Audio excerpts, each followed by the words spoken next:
What's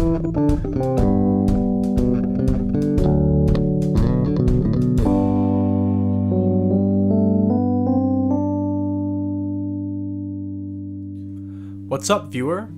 I just finished the 2015 episodic game Life is Strange, developed by Don't Nod Entertainment out of Paris, France, and published by Square Enix. And like every game I finish now, in order to play a new one, I must finish my journey by reviewing and or talking about it. This is my life now. Unlike our titular character, I cannot go back in time, and I must live with this decision. Well, not really, I'm just trying to tie this in with the theme of the game. Regardless, contained in this video is my thoughts / review on Life is Strange. I'm going to try my best to avoid spoilers, but this game is super story driven, so don't pay attention to the background video, I guess. I can't guarantee anything, so you've been warned. As mentioned before, Life is Strange is a 2015 video game developed by Don't Nod Entertainment. The developer is responsible for a game called Remember Me. Remember that? Life is Strange was originally released on the PS3 and Xbox 360, and yours truly is playing this on the PS4. It was free. The reason I play any game. Life is Strange is a story-heavy game that follows the life of Maxine Caulfield, an 18-year-old photography student who discovers she can rewind time at any moment, and with every choice made, enacting the butterfly effect. At the same time, she also has a vision of a devastating storm that is destroying the town in which she resides. Believing this is a certainty, she begins taking steps to somehow stop this from happening. So you have this time rewind mechanic, and it's utilized in a few ways. For example, you may learn something in dialogue with another character, at which point you can rewind and use this knowledge to your advantage and or disadvantage. Another way the rewind mechanic is used is environmentally.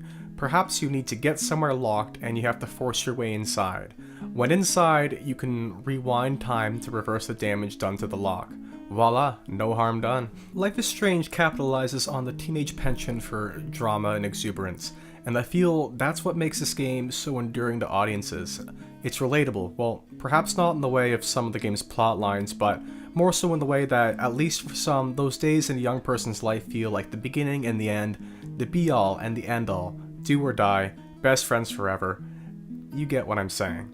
This metaphor is displayed in a few different ways in the game, and it's pretty clear. Life is Strange not only follows the strange events that loom on the horizon, but also handles the more quaint and not so quaint aspects of teenage life.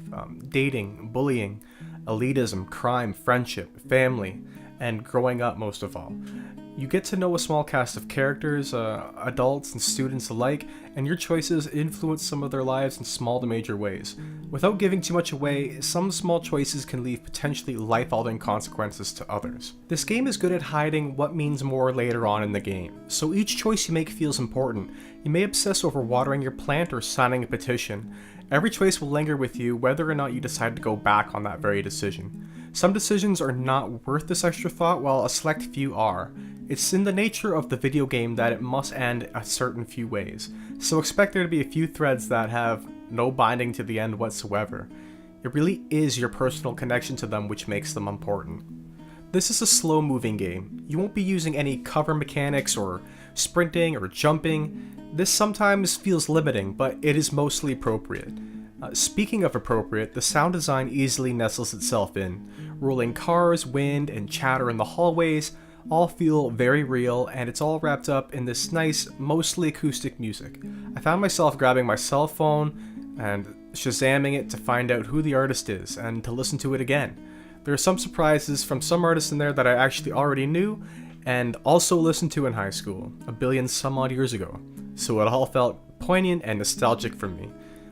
Brownie points were earned indeed. I've played many Telltale game series, and while I enjoy them all very much, Don't Nod's effort combined with the time rewind mechanic is a serious step up in the competition in this personalized playthrough experience game market, and Telltale should be taking some cues.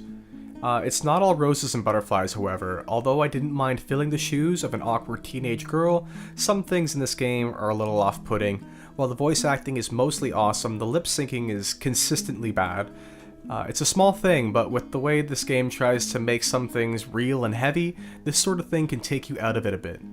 Same goes for some of the questionable slang used by some of the characters. You can tell the voice actors don't talk like this on the daily. You got hella cash.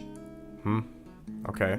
Anyway, Life is Strange also sometimes is hampered by weird tonal changes in the story.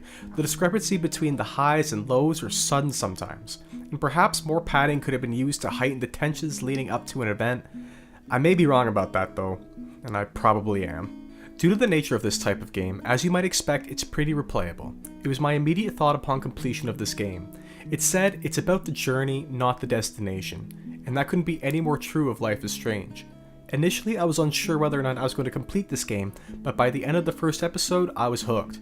There are many threads to tug at in this game, all the while it dangles its main story arc for you to see through to the end. Just when one thing starts to make sense, it'll flip it on you. Life is Strange is a game I'll remember fondly. The story and the characters are excellent, and it's quite easy to forge an identity with your own playthrough. And apparently many others feel the way I do about this game, as there's a prequel to play, and I will, an entirely separate sequel that's also in the works.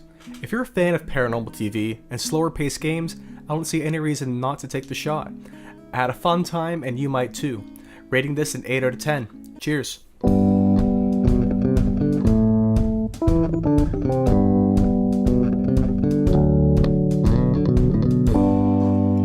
other words, Max, no keys. Maybe I could chat up that officer, or even Nathan, and then go all Groundhog Day on them until I get the info I need.